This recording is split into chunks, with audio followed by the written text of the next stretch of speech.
अथ ध्यानम्। शुद्ध स्फटिकसङ्काशं त्रिनेत्रं पञ्चवक्त्रकं गङ्गाधरं दशभुजं सर्वाभरणभूषितं नीलग्रीवं शशाङ्काङ्कं नागयज्ञोपवीतिनं व्याघ्रचर्मोत्तरीयं च वरेण्यम् अभयप्रदम् कमण्डलवक्षसूत्राभ्याम् अन्वितं शूलपाणिनं ज्वलन्तं पिङ्गलजटाशिखम्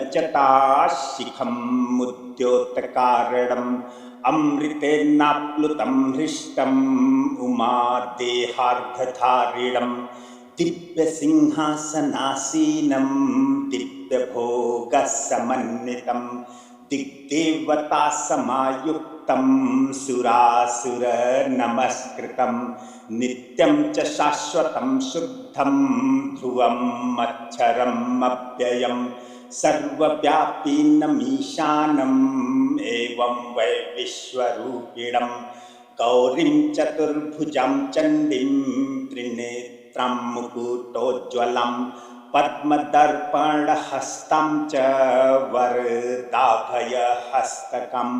दिव्यवस्त्रपरिधानं दिव्यालङ्कारभूषितं प्रसन्नवदनं ध्यायेत् शिवोत्सङ्गे तु वामतः एवं ध्यात्वा द्विजः सम्यक् ततो यजन्नम् आरभेत्।